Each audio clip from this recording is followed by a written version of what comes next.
하나님의 은혜, 귀한 찬송, 큰 은혜와 위로가 되었습니다. 감사를 드립니다. 지난 6월 11일에 한 정당에 전당대회가 열려서 당 대표를 뽑게 되었습니다. 평소에는 전당대회 하면 국민들의 관심이 별로 없었습니다.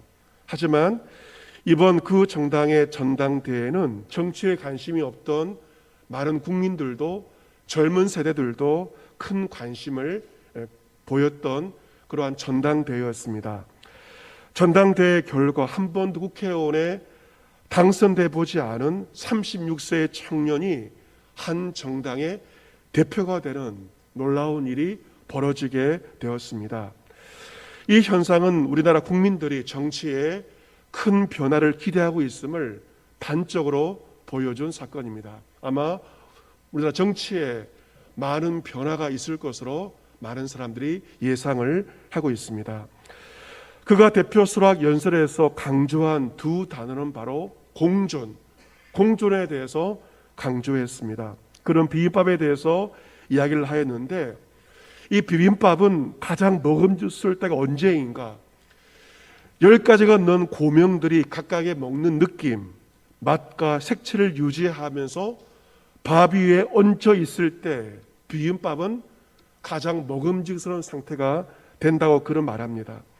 상추 잎은 아삭한 느낌을 유지해야 되고, 각각의 나물은 각각 다르게 조미되어야 합니다. 그리고 마지막에 올려지는 달걀은 노른자가 터지지 않도록 조심스럽게 올려놓아야 한다는 것이죠. 마찬가지로 우리 사회에 많은 구성원들이 있지만 우리 사회의 달걀과 시금치와 고사리와 같은 소중한 개성들을 갈아버리지 않았으면 좋겠다고 그런 역설하였습니다. 젊은 사람들이 자신의 의견을 이야기하는 것에 대해서 어른들이, 기성세대가 관대해 져야 한다고 그런 말하였습니다.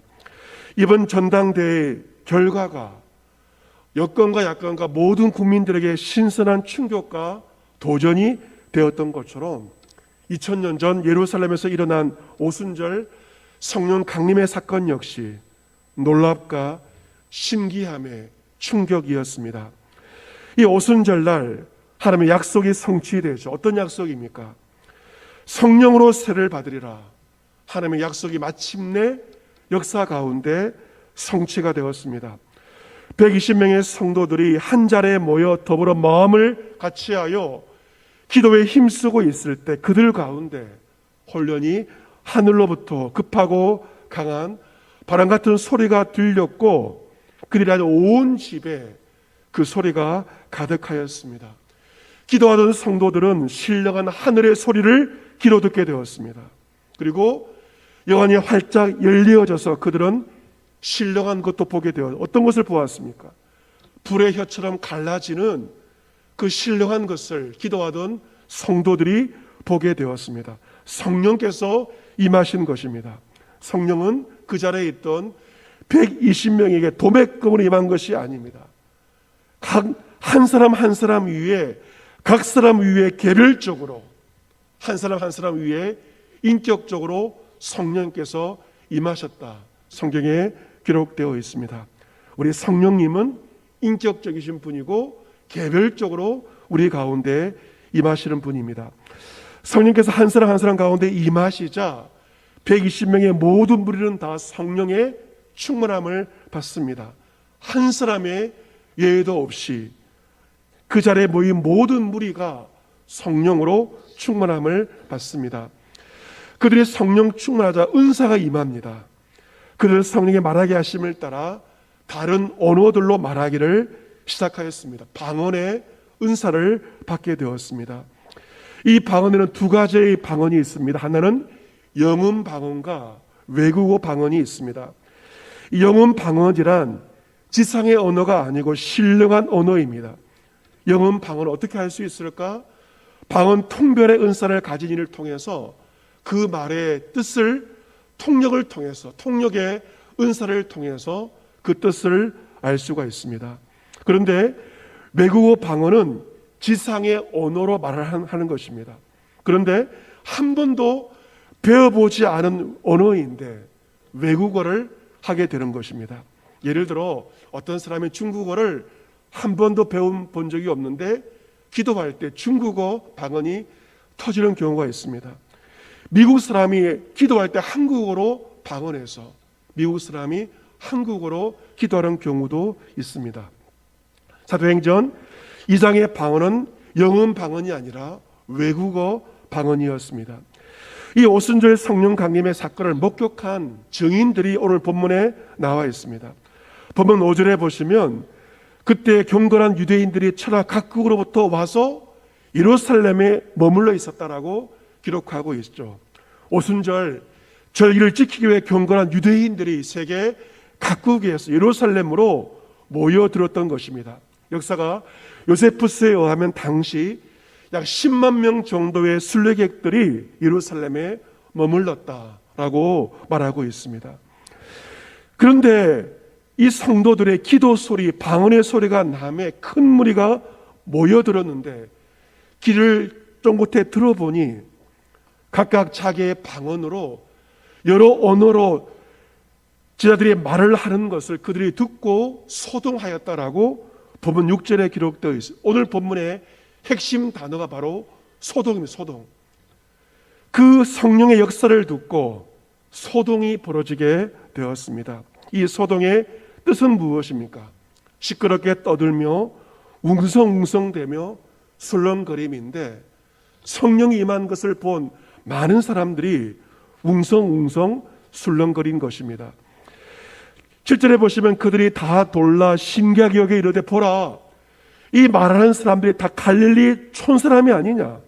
우리 각 사람이 난곳 방언으로 듣게 되는 것이 어찌 됨이냐? 라고 그 목격자들 이렇게 이야기를 하고 있습니다. 사람들은 어찌 된 일이냐? 요즘 유행어로 무슨 일이고? 라고 하면서 반응을 하게 됩니다. 그들의 말처럼 이 성령을 받은 120명의 사람들은 예루살렘 출신이 아니라 갈릴리 시골 출신입니다.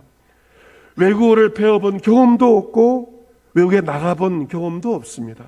그런데 성령을 받은 제자들이 세계 여러 나라의 언어로 유창하게 말을 하고 있으니 많은 사람들이 깜짝 놀라게 된 것입니다.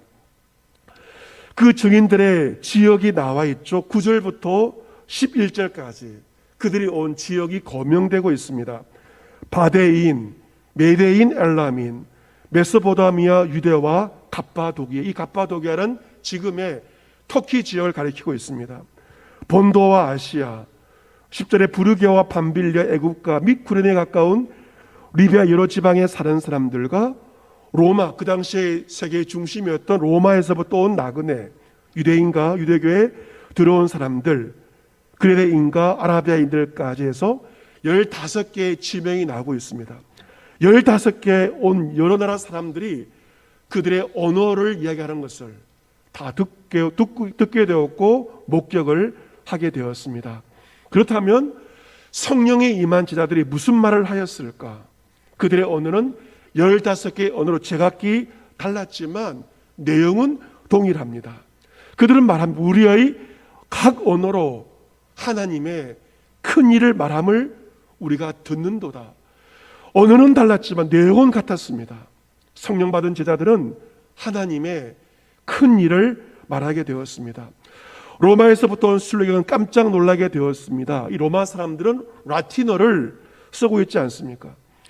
갈릴리 제자들이 유창한 라틴어로 말을 하고 있습니다. 배우지 않은 언어로 말을 하고 있습니다. 그 말을 들어보니 하나님의 큰 일을 라틴어로 말하고 있는 것입니다. 하나님의 큰 일을 말하였다는 것은 다르게 말하면 하나님을 찬송하고 하나님을 경배하였다는 말입니다. 여러분, 성령이 임하면 우리의 말이 달라지는데요, 성령이 임하면 반드시 하나님을 찬송하며 경배하게 됩니다. 에베소서 5장 18절에 보시면 술 취하지 말라, 이런 방탕한 것이니 오직 성령으로 충만함을 받아라. 시와 찬송과 신령한 노래들로 서로 화답하며 너희 마음으로 주께 노래하며 찬송하며 범사에 우리 주 예수 그리스도의 이름으로 항상 아버지 하나님께 감사하며 하나님을 경외함으로 피차 복종하라 라고 되어 있죠. 술에 취하면 술 주정을 하게 되고 노래도 부르면서 방탕으로 연결됩니다. 하지만 우리가 성령이 임하시고 성령 충만할 때 우리의 마음을 다하여 주께 노래하며 찬송하게 되고 하나님을 찬송으로 높이며 경배하게 되어 있습니다. 성령이 임하면 우리의 마음으로 아버지께 감사를 드리게 됩니다. 성령 충만하면 그리스도를 경외하고 하나님을 두렵고 떨림으로 경외하게 됩니다. 그리스도를 경외함으로 피차 간에 복종하고 성도 상호 간에 서로 존중하고 서로 위로하게 되어 있습니다. 이 모든 것이 바로 성령의 역사인데 성경은 한마디로 하나님의 큰 일이라고 그렇게 기록을 하고 있습니다. 세계 많은 나라의 언어로 하나님의 큰 일을 말하며 하나님을 찬송한 2000년 전 오순절 성령 강림 사건은 예루살렘을 찾은 모든 전 세계 순례객들을 깜짝 놀라게 하는 충격적인 센세이셔널한 사건이 되었습니다. 예수님은 제자들에게 무엇을 말씀하셨습니까? 너에게 성령이 임할 것이다. 그러면 그 성령의 권능을 받고 땅 끝까지 나아가 나의 증인 되리라고 당부하셨습니다. 그런데 그들에게 성령이 실제로 임하자 예루살렘에 찾아온 많은 사람들은 자신들의 언어로 하나님의 큰 일을 듣게 된 것입니다. 그들이 세계 여러 곳으로 가기 전에 이미 여러 곳을 찾아온 수많은 순례객들이 성령의 도우심 가운데 하나님의 큰 일을 자신들의 언어로 먼저 듣는 놀라운 일이 벌어지게 되었습니다. 이 일은 제자들이 상상하지 못한 그러한 일이었을 것입니다. 이처럼 하나님은 우리로 하여금 상상하지 못한 일들을 경험을 하게 하십니다. 이 놀라운 일들 앞에 그들의 반응이 12절 13절에 나와 있죠. 다 놀라며 당황하여 서로 이르되 이 어찌 된 일이냐 하며 어떤 사람들은 조롱하여 이르되 그들이 세술에 취하였다 조롱을 합니다. 많은 사람들이 성령이 임한 일들을 보면서 놀랐고 당황하였지만 일부 사람들은 조롱하고 비아냥거리며 여러 가지 반응이 나오는 것을 보게 됩니다. 오순절 성령이 임한 이 사건은 성령을 받은 120명의 성도들과 이것을 목격한 모든 이들의 삶을 뒤흔드는 충격적인 사건이었습니다. 성령의 이 역사가 지금도 우리 가운데 일어나고 있습니다. 성령은 우리의 삶 속에 새로운 일을 행하시며 기적을 행하십니다. 우리 이러한 성령님의 역사를 인정하고 사모하여야 할 것입니다. 이 성령의 역사를 네 가지로 말씀을 드릴 수가 있습니다. 성령께서 어떤 일을 행하시는가? 첫 번째, 칭의의 일을 하십니다. 칭의란 우리를 어렵게 하시는 것입니다. 성령은 우리에게 찾아오셔서 우리는 다 죄인이지만 우리를 어렵다고 인정해 주십니다. 성령이 아니고서는 그 누구도 예수님을 주라 고백할 수가 없습니다. 성령께서 역사하실 때 예수님을 나의 주로 고백하게 되고 우리를 어렵다고 칭의하시는 그 칭의의 역사를 성령께서 지금도 행하고 있습니다. 두 번째 성령 역사는 무엇인가? 성화입니다. 성령은 우리의 죄를 씻으시고 우리를 거룩하게 하시는 성화의 일들을 지금도 행하고 있습니다. 세 번째는 권능과 능력을 부어주십니다. 성령은 우리에게 능력을 부어주시고 권능을 주시고 각양 좋은 성령의 은사를 우리에게 주십니다. 때로는 치유의 은사, 능력의 은사, 다양한 은사를 우리에게 주십니다. 왜 권능을 주시는가? 이유는 하나입니다.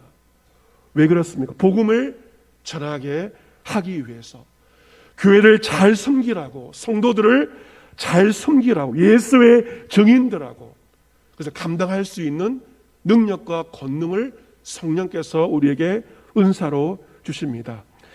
네 번째 성령 역사가 무엇인가? 바로 코이노니아입니다. 교통, 교제라고 번역할 수가 있는데 쉽게 말하면 사귐입니다. 성령께서 우리 가운데 상호간에 교통하며 교제하며 사귀는 일을 성령께서 행하고 있습니다. 예배 마지막 때 축도할 때 성령의 교통하심과 교제하심으로 복을 비는데 그 교통과 교제가 바로 코이노냐이며 바로 사귐입니다. 이 교제와 사귐은 어떤 의미일까?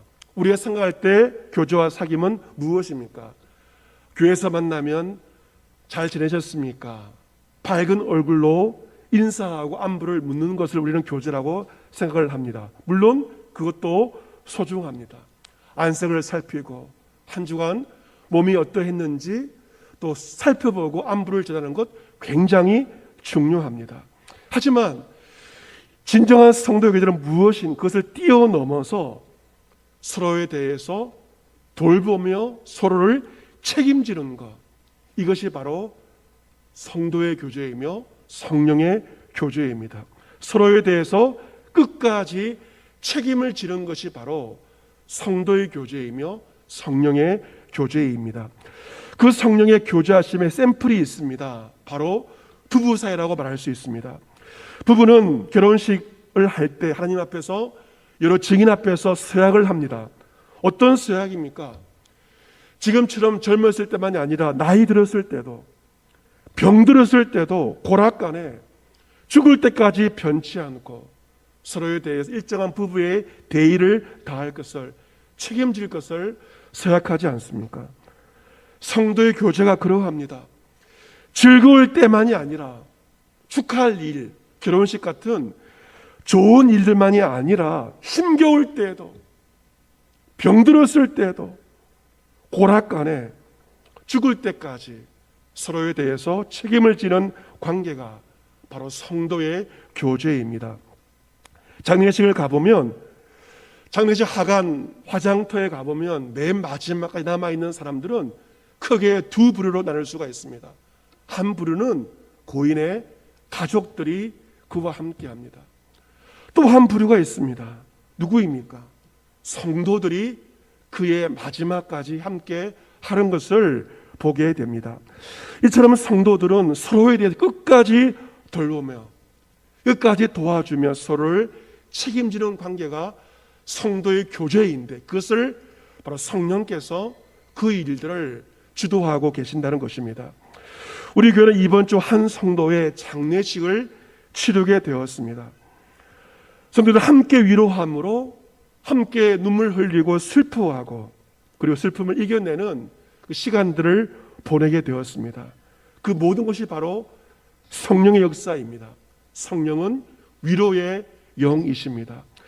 고린도후서 1장 말씀 보시면 찬송하리로다. 그는 우리 주 예수 그리스도의 하나님이시요 자비의 아버지시요 모든 위로의 하나님이시다라고 말씀하고 있습니다.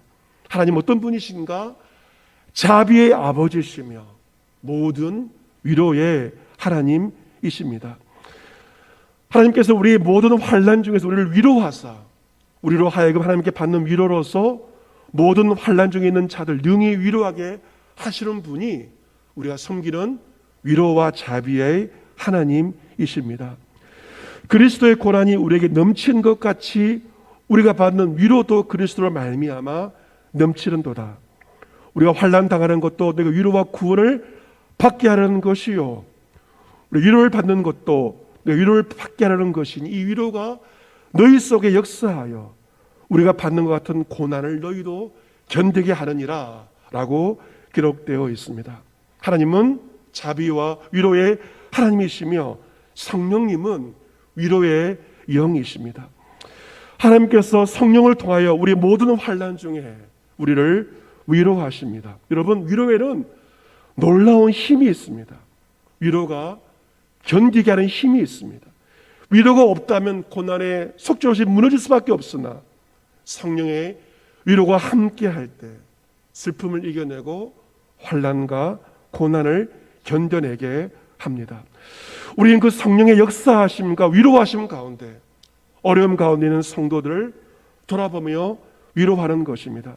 슬픔에 무너지고 지는 것이 아니라 슬픔을 이겨내고 참아내고 마침내 견뎌내는 것입니다. 여러분, 세상의 환난과 고난은 누구에게나 피하지 않습니다. 누구에게나 닥칠 수가 있습니다. 그리고 예기치 않게 모두에게 임할 수가 있습니다.